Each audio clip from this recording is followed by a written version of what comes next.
2023. What a year for anime. The long-awaited Shibuya incident was animated, as was the Deku Vigilante arc and the finale of Attack on Titan, not to mention the unexpectedly amazing debuts of anime like Heavenly Delusion, Pluto, and Oshinoko. This year had it all, amazing continuations and debuts alike. But before we rank the top 5 of the year, here's the list of anime I've watched this year. I'm not going to be including weekly anime that aired before 2023, such as One Piece, and for the seasonal anime that started in 2022 but ended in 2023, I'm going to take the whole season into consideration, because I don't really think it's fair to judge half an anime, and I didn't include those anime in last year's top 5, so it's only fair. So I'll be taking things like the My Hero War arc and the entirety of Blue Lock and Isekai Oji-sen into consideration. Now, with that out of the way, let's take a look at the top 5 anime of 2023.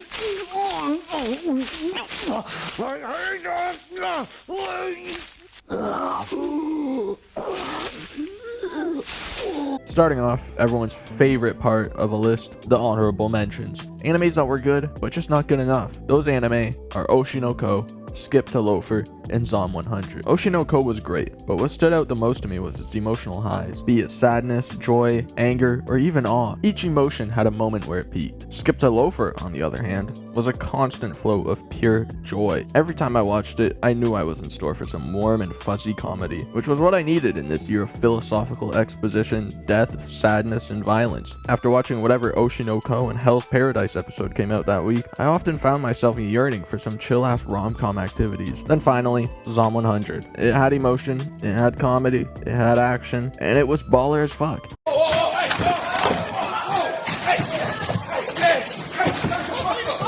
Starting out at number 5, I kind of feel bad for not putting it any higher. It's Attack on Titan's final episodes of the final part of the final season. The final chapters. If not for me completely forgetting what the fuck was going on in the show, I probably would have had this at number 4, but alas, I have dementia, and so half of these episodes I was trying to piece together how the things I did remember connect to what I was seeing. But dementia be damned, I still enjoyed it. Now, I'm not going to act like my understanding of the series is immense and that I can give a super thoughtful critique on the plot and all that, but what I can tell you is that shit was epic as fuck, and not in the Reddit army has arrived epic meme sense. I mean, like, you know how they call old stories epics, like the Odyssey is an epic. That was the vibe I was getting from Attack on Titan. Man, that shit was so crazy. It was one of the most well done wars I have ever seen. The music, the animation, the voice acting, everything swelled at the perfect time. I can understand why some people didn't like the ending, although I don't know what in particular they were mad about, be it the all Titans, they're just gone now, there you guys go, or Aaron kind of being like a pussy about it. I remember seeing stuff about that.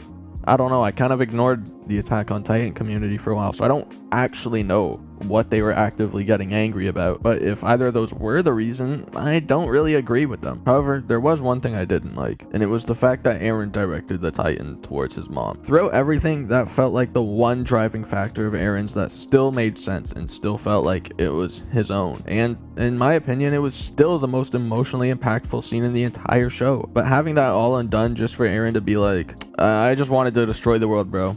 I just felt like doing that shit, you know? I can't really tell you why.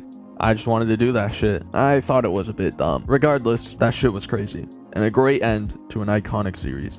In the grand scheme of things, it only being 2 episodes, or movies, that totaled to 2.5 hours of content holds it back, seeing as every other series is at least 12 episodes totaling in like 4 hours of content. But still, it banged, and that's why it got the number 5 spot. Not that bad. It's not that bad. Just do it, bro. Just do it, bro.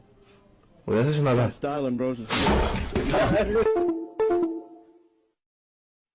Number 4, an anime that I binged about a week ago, Heavenly Delusion. I heard a lot of great things about this show when it was first airing, but for some reason, I just ignored it until I realized I hadn't watched enough anime to make this video this year, and lord was I missing out. Did I have a clue what was going on most of the time? Not really. Did I care?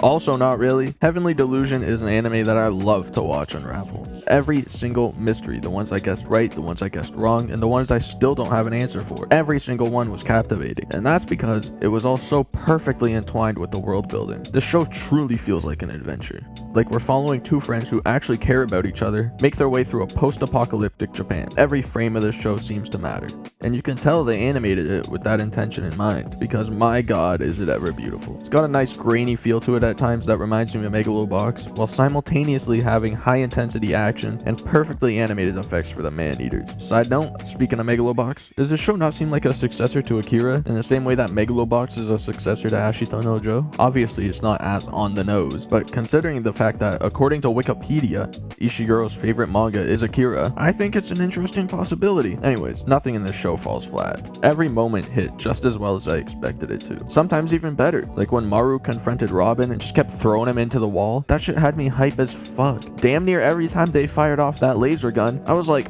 holy shit. The animation, the story, the characters, the world building, everything about this show is fluid and comes together perfectly. It's like that Bruce Lee quote. It's shapeless, formless. Like water. Watching this show is like drinking a glass of water after taking a 5-hour nap and waking up when it's way darker than you were expecting. Also, the super badass hot woman isn't a 12-year-old. What? She's an actual adult, so it's not completely insane when they make a point of showing her naked. And her looking at herself naked is actually plot relevant. Who would have thought? Not to mention, most of the other sexual scenes are plot relevant. The King of Hotels girl trying to force herself onto Maru, I think that might be plot relevant because he put his hand on her and he like his Maru touch worked. Does she have the heavenly delusion cancer? Maybe. It could be foreshadowing. That's all I'm saying. Heavenly delusion takes many chances that many anime mess up, and it does them all pretty much perfectly. I can't find any flaws in this show except for the fact that it's not done yet.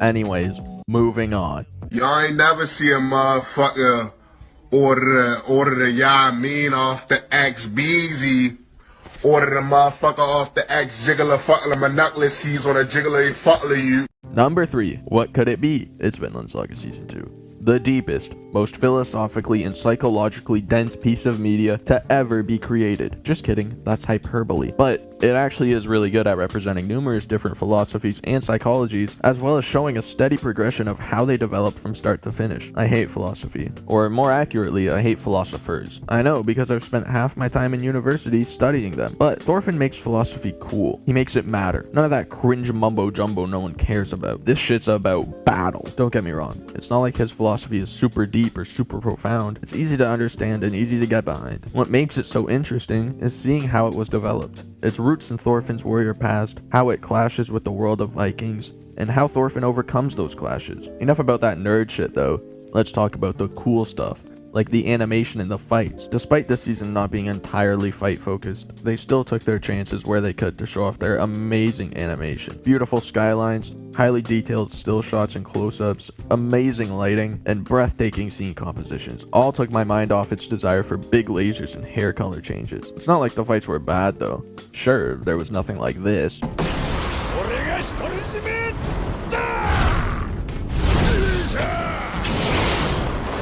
but fights like Thorfinn vs Snake were still well beyond a standard anime fight. The only real problem I had with this season was the pacing. I mean, seriously, 15 minutes to mourn the death of some dude we were just introduced to? Don't know if that was the best decision, but everything else was great. So many impactful moments, great conclusions to plot lines, and interesting new characters. This season was great. Anyways, I've already made a video about this show, so you can go check that out if you want to hear me talk more about it. Moving on.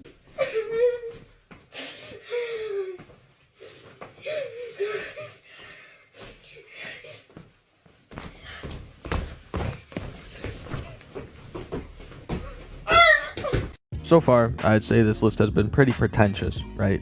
Got the king of modern elitism Attack on Titan, the super philosophical genius-only Vinland Saga, and the gruesome adult themes of Heavenly Delusion. So, let's off-put this elitist energy, because if there's one thing I hate, it's an elitist. That's right, I hate elitists more than anything in the world. That's why My Hero Academia Season 6 is in the 2 slot today. I made a video before this season came out saying that it would be Anime of the Year, and although I can't say I was fully correct, I can say it did meet my expectations. At points it did exceed them, and at other points it failed to meet them, but overall I deem this season a great adaptation of some of my favorite arcs in one of my favorite series. The animation for the most part was amazing. Obviously there there were some downtimes where it almost started looking like 7 deadly frames, but for the most part, they were popping off. Bold lines, fluid movements, and Sakuga for nearly every big moment. There weren't many times where I wasn't enamored by the animation. Not to mention, the music was great as well, especially that soundtrack they used for Dobby's dance. Whew. All throughout the season, there were plenty of times where I was elated by how the scenes I had seen so long ago in the manga were adapted. Started off with the baddest woman of the year, Mirko, going crazy against the Nomus,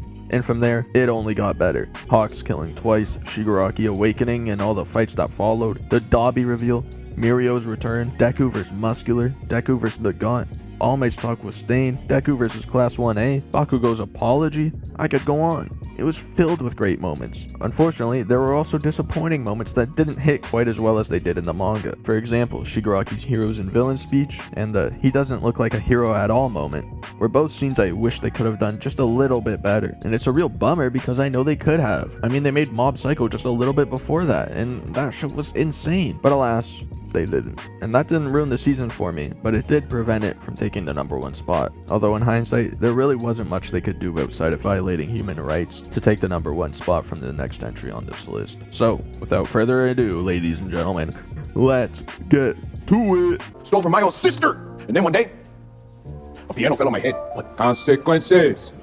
I feel like it just a step there. Gave me 88 concussions, one for each key. You think I'm learning, but no. See, I'm just like you. I got back out there, started making some real crimes. Homeboy! Oh yeah. Oh yeah. And then, I got trampled by a herd of buffalo. I feel like this one was obvious. Anyone who enjoys shonen would probably put this at the top of their list this year, right? I'm sure you can guess which show I'm referring to. Say it with me now, ladies and gentlemen and everyone else. Jujutsu Kaisen Season 2. I've pretty much said all I can about this season in my review for it, so I'm gonna keep this brief. Jujutsu Kaisen Season 2 is a marvel of animation. It is a spectacle. It is by far and away the best demonstration of the art of animation that I have seen in a very long time. It was so good, I think it altered my view of what anime can be. When comparing manga to manga, the arcs Jujutsu Kaisen Season 2 covered are pretty much equal to the arcs My Hero Season 6 covered in my opinion. And I'd maybe even give My Hero the edge because of the art. But when it comes to their anime adaptations, it just wasn't even close. Jujutsu Kaisen was astronomically better. Maybe it's just recency bias, or maybe I'm blocking the not so great parts out of my mind, but I really think this season is as close to flawless as you can get. Hidden Inventory was beautiful. Amazing direction, vibrant colors, spectacular fights, heart-stopping music. It was bizarre when it had the chance and standard when necessary. I loved it. Then, the Shibuya incident. What can I say that hasn't already been said? They smashed it out of the park. They turned Jogo into a top 10 character for me. They made the Maharaga fight into a global phenomenon. And what they did with Todo, my lord. They moved nations with Todo. Was the final episode a Yap Fest? Yes. Does that matter? No, because it still looked amazing. The pacing was great, and they conveyed the information in a way that kept my attention throughout the entire episode, despite it being mostly exposition. This season was one of my favorite seasons of anime ever. Easily top 5.